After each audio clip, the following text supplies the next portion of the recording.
When I was a boy, we had a piece of metal. We would turn it to start the car. Then came along chipped keys.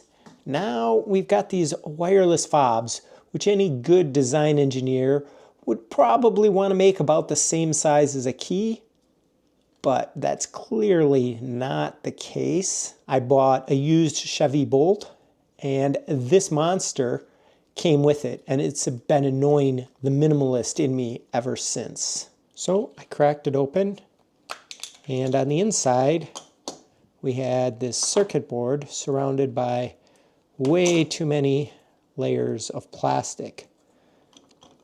I did actually look a little bit online to see if I could just find a replacement case for it, but everything looked a little sketch, and I decided to just make my own. So after a little bit of prototyping with my 3D printer, I came up with these two different designs.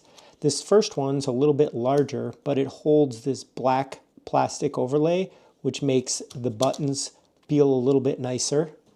And this one here just holds the circuit board, but it's a little bit smaller. Both are just a fraction of the size of the original. I just wrapped them in black tape like this to make them waterproof and compact. Then I will just label the buttons.